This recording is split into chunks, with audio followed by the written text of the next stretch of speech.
welcome to Spark TV. I'm so excited to have you on the show. Oh, Danielle, we're very honoured to be here and to know that you're talking to women in agribusiness. It's really exciting. Thank you. Absolutely. And look, I'm not going to lie, you are my first woman in agribusiness. I always have to Um, be someone's first. I love that. I'm so excited. I've obviously had a sneak peek at what you do, so I'm super excited to share your story with the Spark community. And obviously before hitting record, we had a quick chat, so I know this is going to be an interesting one. So let's just start with who you are and what you do. Well, Susan Finnigan, I'm obviously an elderly farmer. I'm a grandmother, ocean swimmer. I used to be a nurse. I grew up on a farm and went nursing, never planned to be a farmer or marry a farmer or have anything to do with agriculture. And yeah, my partner, changed all that. But I They do always, that, don't they? They convince you sometimes. well, yes, yeah, I think hormones are amazing. But uh, I worked out of the business for years. I mostly did the bookwork and just played on the edges, just helped. Mm, Primarily, I looked after the kids, that sort of thing. And back then, wool was very generic. We were wool farmers.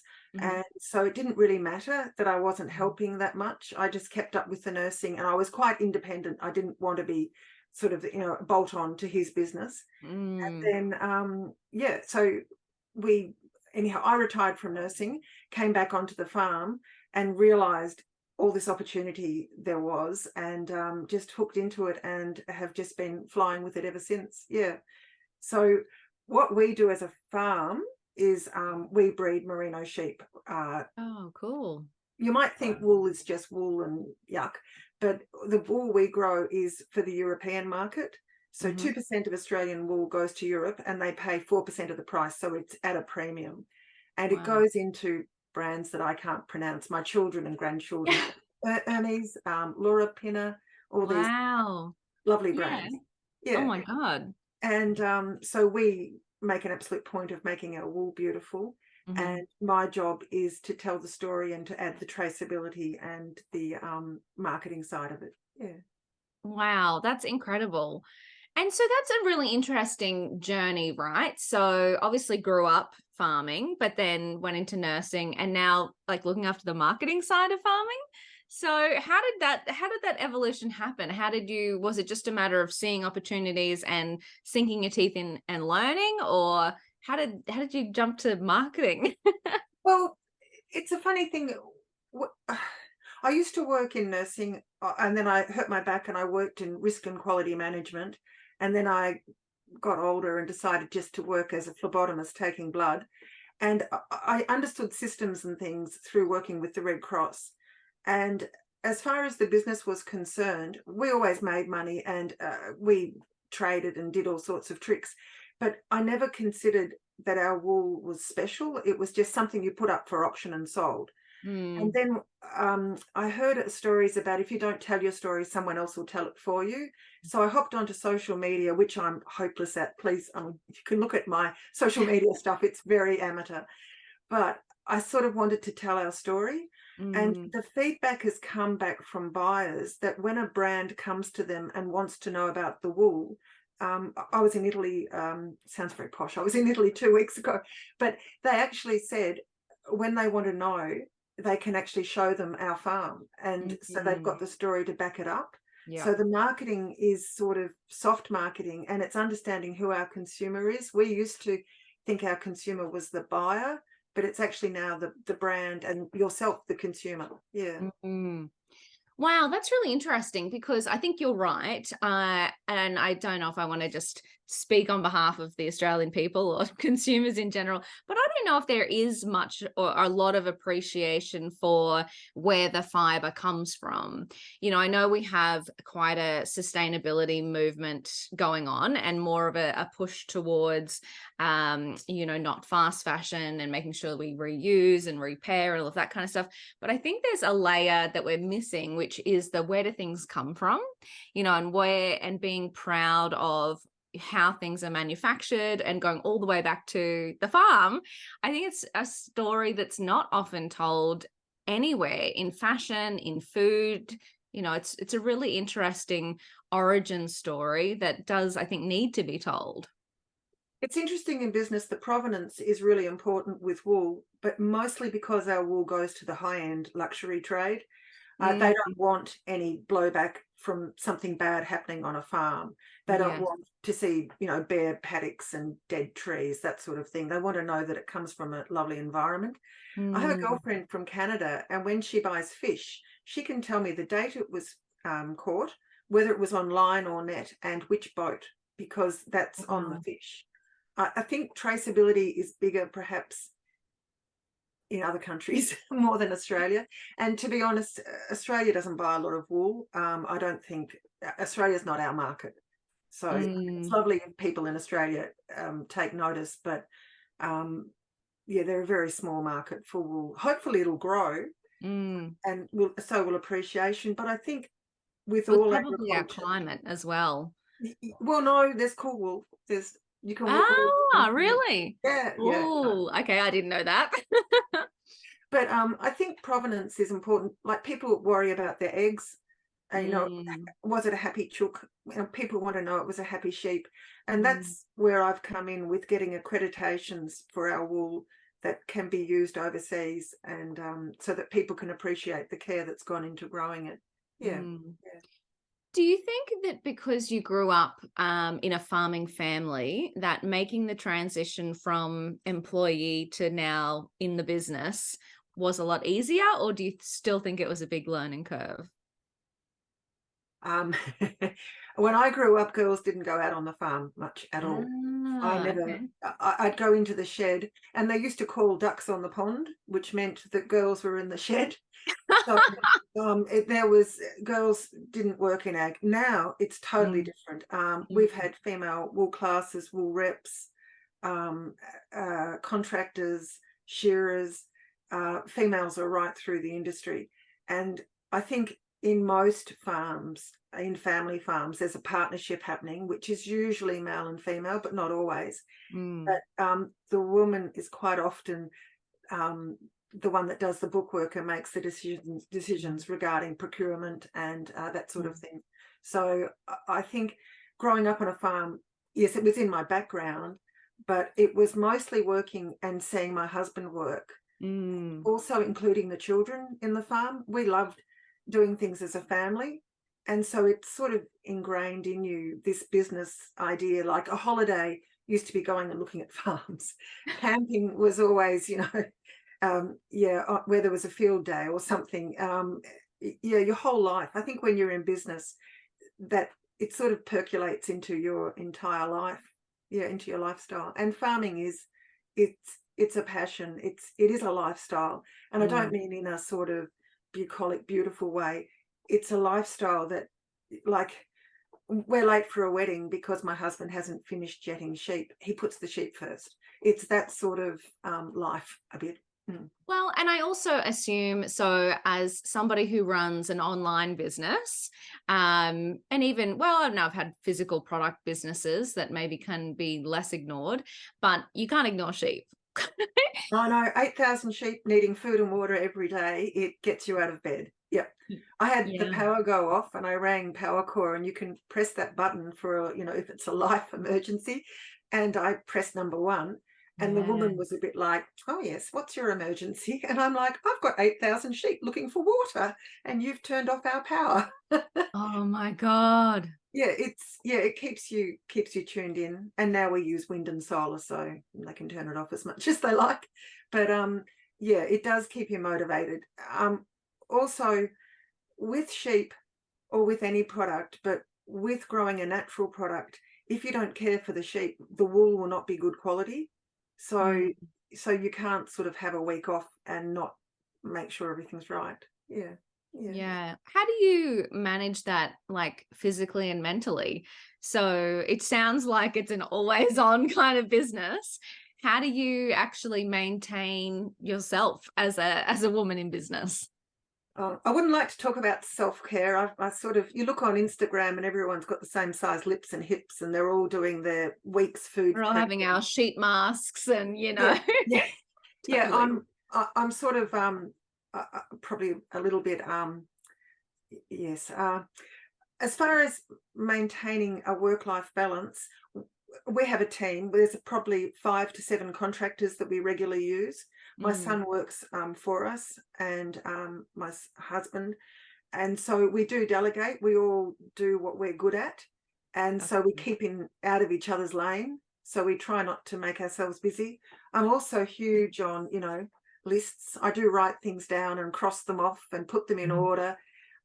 We have procedures and protocols to follow. So really, and it also becomes, we have a 5-year business plan, and then Mhm. we break it down to annual, and so anything that's not done when we have a planning meeting goes forward. So we just try and just, yeah, have everything scheduled, and have a plan to get ahead, and to be ahead of the jobs a bit. Yeah. But I mean, you also schedule your weekends, schedule your holidays, schedule time out. Yeah, yeah, it works. It kind of sounds like the systems set you free a little bit because you can understand what's going on, make sure you're ahead, make sure on top of everything. Because I think that's, part of the overwhelm that business owners feel is that sometimes the to-do list is unachievable. You genuinely can't get through all of those things. And I know that I write unachievable to-do lists every day and Yeah. never get through them, and then am perpetually stressed out. But it kind of sounds like if you had an actual long-term plan, broke it down, had those check-ins, knowing that you were on top of things and that there was somebody doing that job, kind of does set you free a little bit to then go, oh, well, I have this weekend scheduled in, so I'm okay to actually relax. Yeah, I think also it's not scheduling too much for your day. My husband is Mm. shocking at thinking he's going to get this much done, and he's perpetually disappointed. So Mm. I think it's also having a realistic expectation. I think, yeah, that helps. But yeah. I don't know what realistic expectations are. I can't help it. I'm a perpetual overscheduler. Okay, what do I need to do? Well, I'll write that all down and start. And then I get to the end of the day and go, oh my God, I haven't even done half of it. Oh, no, no, I have the numbers for which one's going to be first. And so Oh, I write no. my list, and then I prioritize it.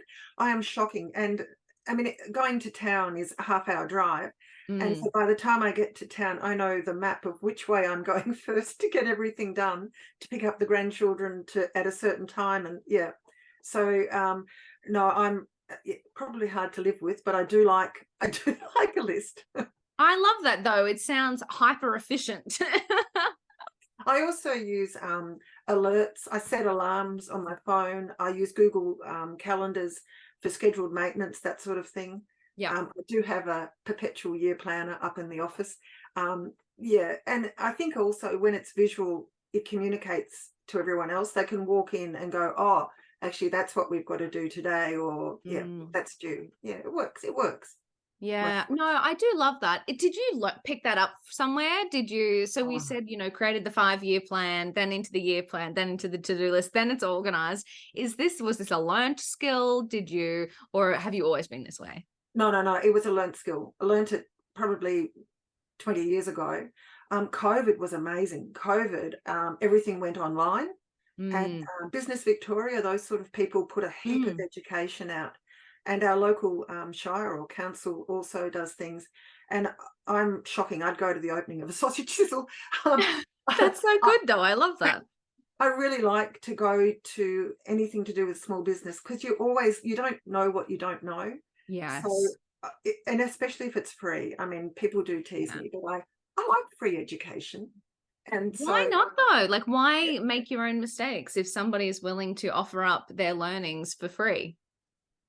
and I think also, um, sometimes in business you think, oh, I'm a farmer, that doesn't really apply because these people are in retail. But the truth Mm, is, we're all selling a product, and it does mm, apply. And mm. I think it's really wonderful if farmers show up at these things. There was, I can't think, it was a calendar they were doing for the local council, and I sent photos of sheep in, and we turned out to be, Miss February was our sheep. And I That's thought, awesome. yeah, we need to be visual, and we need to share what we're doing, Mm. and just say yes to whatever comes up. Yeah. Yeah, well, I mean, I love that as a business philosophy. I'm a bit of a say yes and figure it out later kind of person.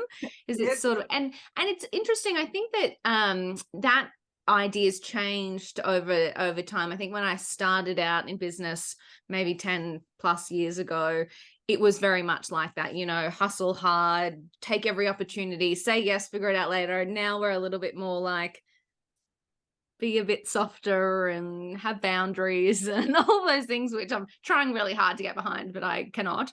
But I think, you know, why not throw your hat in the ring? I think that's the other challenge that we have at the moment is, and I think this is women in particular. I only say this because of Spark Network, and I speak to mostly women in business. We also have a tendency to not throw our hat in the ring, to actually not go for the opportunity. So I actually love the idea of why not just say yes, figure it out later, try, just give it a go. What's the worst that can happen? But also, I think kindness and understanding that everyone is not your competition. Other farmers are not Mm, my competition. So mm. I make an absolute point of nominating other women for awards. Oh, The bless her. Shine Awards. She was a finalist. She didn't win. I'm very upset. But I make a point of always nominating younger faces in agriculture who are female, just Mm, so that the picture of ag or of farming or of wool is includes women and includes young faces so mm. that people can see that that could be them one day. Yeah, I think it's really good to share. And I mean, I don't want like for me, I don't think having an older face is necessary in agriculture. I think we need to show the younger people that are doing amazing things, and yeah, that's what's really important. I just love the idea of lifting other women up, or lifting anyone up to be fair, but lifting other women up in particular, especially if it is an industry where perhaps it's taken some time for women to get in the limelight or get allowed on the farm or whatever it might be. You know, I love that idea of actually, you know, going to the effort of lifting them up and nominating them or putting them forward or encouraging them. I think that sometimes we won't do it for ourselves. So it's nice to have other people around us that will do it for us. Yes, yes. People don't realize how good they are until you actually Mm, write down what they've done and send it in, and people are like, "Oh wow, we didn't realize." And it's been wonderful. I nominated my neighbor for a land care award, and I didn't realize how much she'd done. I put in what I knew, and when they mm. interviewed her, it turns out she's planted over 40,000 trees. And yeah, Wow. and I'm like, "Oh, okay." So, yeah, I think we can all keep learning. Yes, I love that. I love that so much. Now talk to me about challenges. So obviously, I'm seeing your face. So reflecting on your time in business, have there been any key challenges that have come up over the years that have really, you know, shaped the way you run the business today? Oh, 40 years in business, we've had some huge challenges. Most farmers would inherit a farm, stay on the farm, and leave it to their eldest son in the olden days. Mm, Nowadays, it's a bit more complex, but in our situation, my father-in-law was a shearer, and we were in a family business. When my father-in-law died, things went awry, and people's expectations changed. And mm. we had excellent legal advice. The solicitor told us, pay whatever and just get out and be Oh, independent. So wow. we Yep. we had eye-watering debt, and we moved to South Australia. So I think, yes, people going into business need to be really careful about who they're in business with and how much money they owe or don't owe, and Mm, where the power is, because you could end up working in a business and then it all just comes to nothing. And it was no one's particular fault. It turned out my mother-in-law did have dementia, but it wasn't wow. diagnosed at the time. So that was a really awkward Mm, situation, and we had teenage children who did not want to move. So yeah, mm. it was huge. We've also had a disease with our livestock where uh, and I'm laughing, but it was just horrendous. You're laughing now. Yeah. We bought a ram Good. which had a disease, and so all of our stock was sent for slaughter, and we weren't allowed to run stock for 2 years. It Oh was my just God. And I mean, there's been comments like, at least you're still alive, because on Kangaroo Island, there were a lot of suicides when Wow. the South Australian government pursued O'Banyoni's disease. It was horrendous. And we actually ended up selling that farm because we realised it was just too hard. And so we Mm. started again. Wow. So we moved here and we bought sheep and started again. So essentially, this is our third attempt at being a farmer. And we also had a chronic disease hit our family member, and that's led to a chronic fatigue. So there's been huge personal and business challenges. Mm. It's always been the same thing, that if we stop, that's what defines us. The Mm. only thing that actually gets us to where we are is by keeping moving. So we've made heaps of mistakes and we've messed things up. But because we've just kept going, and also because we've owned our mistakes, we've actually, sort of gone, oh, we shouldn't have committed to that contract because the price has risen, and you do make losses along the way. But I think so long as you don't let those mistakes define you, Mm. it works. But yeah, challenges plenty. Yeah. Yeah. Oh, I just love that so much. I've just got goosebumps. It's no, and it's something that I'm personally connected to, having, made decisions and partnerships in the past and hasn't quite worked out, and still years later dealing with the ramifications of. So I absolutely love that you just said it's, when you choose to stop or give up or quit, or whatever Yeah. however you define it, that's what defines you. I think that is so powerful, that idea of starting again or keeping on going. That's Yeah. huge. It's also finding your own tribe a little bit, Mm. and being with people that have that trust and integrity and honesty, and doing business with them well. Mm. We sell wool to an Australian fashion brand, and they chose us as their wool supplier because our values align, and they've just been beautiful to work with. Mm. If we were trying to sell our wool personally as a sweater, we Mm. would try and cut costs, cut prices, try and Mm. do it for as little as possible. But they did a fashion shoot here, and there was 7 people for a fashion shoot, and I'm like, what? But there's someone for catering, the videographer, the photographer, the person doing hair and makeup, the person doing styling. And Mm. I was like, oh my goodness. And that's why it's good that we stay in our lane and we let them do their job. Yes. Because, yeah, I think once you're doing business with people that you can trust and that are doing a good job, Mm. it just goes a lot better. It flows a lot better. Mm. It really does. I love that point about people, the idea of having the right people around you. It does. When you can trust somebody to own a piece in your business, it's just like the weight of the world lifted off your shoulder, knowing that it doesn't all live and die by you, and that there is a level of growth in the business. I think that's huge. How have you gone about finding those people? Our son, look, we had 4 children, and I was hoping, actually, there was one particular child that we had earmarked as being the next farmer, and she didn't want to do it. Mhm. But our son, who was in banking, ended up becoming a farmer, and it's been Wow. fabulous. But his particular skill is doing pastures and growing grass and feed budgeting. And so it's just, yeah, we've found people who are good at certain things. We Mm. also acknowledge that we don't know everything, and we use a consultant. Uh, Mhm. and he's been excellent. He's been through all our challenges, and sometimes he forgets to send us a bill. I think he thinks we're friends now, and Yeah, that's nice.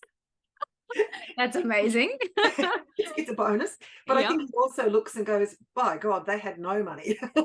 Yeah, So, wow. now things are better. It's back on an even keel. But we trust them. We don't ask for the detail. If he says, look, that's a really good thing, yep, go for it, we'll go for it. So Mm. we're inclined to trust people that we've known for a length of time, that have never let us down. Yeah. And our contractors are amazing. As far as employing people, we always try and employ smaller people who live locally. And that's Mm. not just good for the local community. It means that you pay them straight away and they'll come back, because there's other businesses that don't pay for 90 days. Wow. And Yeah. when you're paying, thousands of dollars a day for fuel, you can't have bills swinging that long. So Mm. we're always very keen to pay people straight away. And we've had casual people working for us, and there is an award, but I will Mm. often ask them how much an hour do they want, and I'll always pay more than what they want. But then I can Mm. choose whether to have them again or not. So Yeah, that's if they're right. no good, they get a great wage for one day and that's it. And other people you just keep having back, and it's fantastic. And actually, this is a story a little bit.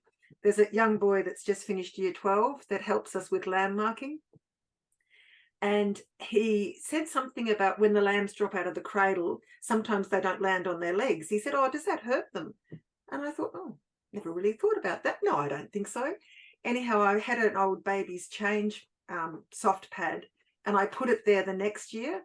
And he goes, "Oh, I like that." And I said, "That was because of you." I said, "You're going to Oh, keep giving me feedback, because we want to meet community expectations. So you tell us, and we'll do it, because basically we want everything we do in our business to be able to be put on Facebook, to be able to be shared. mm, And so we want to know if there's anything we're doing that people are uncomfortable with.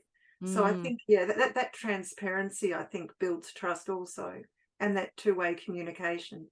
Well, Yeah. and that's what I was just thinking is it's obviously you have an environment where people feel comfortable enough to ask the question or give an opinion or share feedback, which is awesome, a gift. Yeah, yeah, no, it is.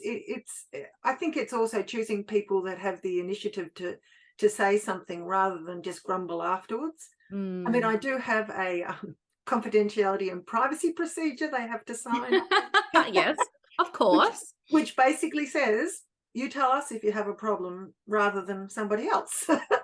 So But that's how it should be. Yes. yeah, yeah, yeah. So yeah, that's how we're working it. Yeah. I love it. I love it so much. I feel like we could talk all day, but let's leave the Spark community with one last piece of advice.